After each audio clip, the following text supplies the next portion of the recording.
Irkutsk by Anton Pavlovich Chekhov. June 7, 1890. The steamer from Irkutsk leaves on June 20th. Good Christians, what am I to do?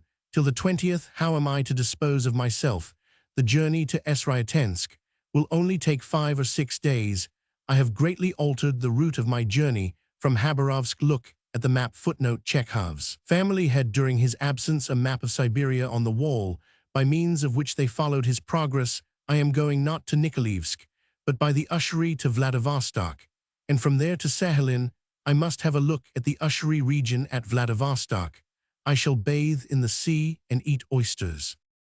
It was cold till I reached Kansk. From Kansk's sea map, I began to go down to the south. Everything is as green as with you, even the oaks are out. The birches here are darker than in Russia. The green is not so sentimental. There are masses of the Russian white service tree, which here takes the place of both the lilac and the cherry. They say they make an excellent jam from the service tree.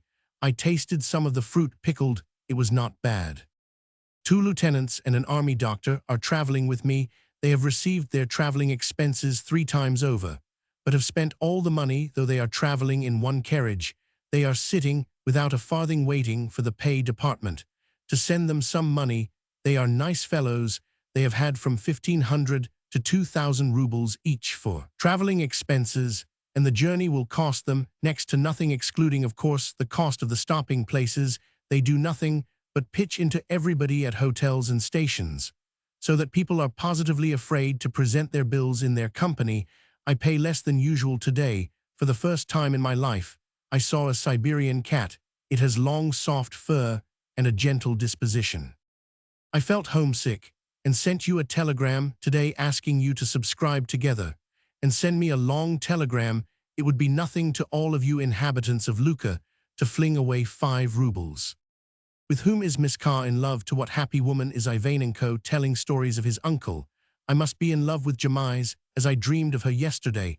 In comparison with all the Junes Siberians, with their Yakut Bariat physiognomies, who do not know how to dress, to sing, and to laugh, our Jemiz, Drishka and Gundasiha are simply queens. The Siberian girls and women are like frozen fish.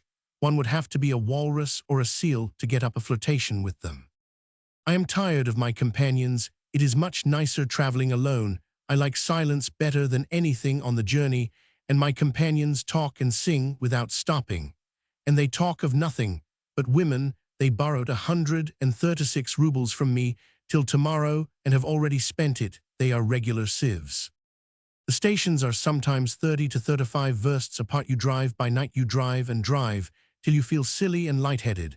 And if you venture to ask the driver how far it is to the next station, he will never say less than 17 versts. That's particularly agonizing when you have to go at a walking pace along a muddy road full of holes. And when you are thirsty, I have learned to do without sleep. I don't mind a bit when they wake me, as a rule. One does not sleep for one day and night, and then the next day at dinner time, there is a strained feeling in one's eyelids in the evening. And in the night, towards daybreak of the 3rd day, one dozes in the chaise, and sometimes falls asleep for a minute as one sits at dinner. And after dinner at the stations, while the horses are being harnessed, one lolls on the sofa, and the real torture only begins at night in the evening, after drinking 5 glasses of tea. One's face begins to burn, one's body feels limp all over, and longs to bend backwards, one's eyes close, one's feet ache, in one's big boots, one's brain is in a tangle. If I allow myself to put up for the night, I fall into a dead sleep at once. If I have strength of will to go on, I drop asleep in the chaise.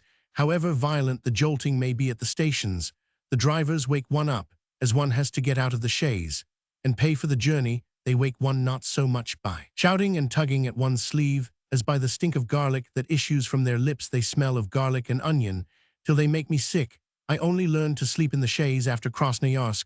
On the way to Irkutsk, I slept for 58 versts and was only once woken up.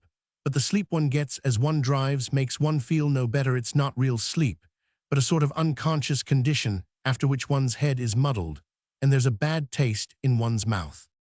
Chinamen are like those decrepit old gentlemen. Dear Nikolay. Footnote: Chekhov's brother used to like drawing. Some of them have splendid pigtails. The police came to see me at Tomsk towards 11 o'clock. The waiter suddenly announced to me that the assistant policemaster wanted to see me. What was this for? Could it be politics? Could they suspect me of being a Voltairean? I said to the waiter, ask him in. A gentleman with long mustaches walks in and introduces himself. It appears he is devoted to literature, writes himself, and has come to me in my hotel room as though to Muhammad at Mecca to worship. I'll tell you why I thought of him.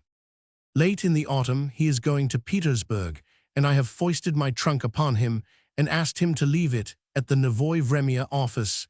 You might keep that in mind in case any one of us or our friends goes to Petersburg. You might, by the way, look out for a place in the country. When I get back to Russia, I shall take 5 years' risk, that is, stay in one place and twiddle my thumbs. A place in the country will come in very handy. I think the money will be found, for things don't look bad. If I work off the money I have had in advance, half of it is worked off already. I shall certainly borrow 2,000 or 3,000 in the spring to be paid off over a period of 5 years. That will not be against my conscience, as I have already let the publishing department of the Novoye Vremya make 2,000 or 3,000 out of my books, and I shall let them make more. I think I shall not begin on any serious work till I am 35. I want to try personal life, of which I have had some before, but have not noticed it owing to various circumstances. Today I rubbed my leather coat with grease. It's a splendid coat. It has saved me from catching cold. My sheepskin is a capital thing too. It serves me as a coat and a mattress both. One is as warm in it as on a stove. It's wretched without pillows. Hay does not take the place of them, and with the continual friction there's a lot of dust from it, which tickles one's face and prevents one from dozing. I haven't a single sheet. That's horrid too, and I ought to have taken some more trousers. The more luggage one has, the better. There's less jolting and more comfort. Goodbye, though I have got nothing more to write about. My greetings to all.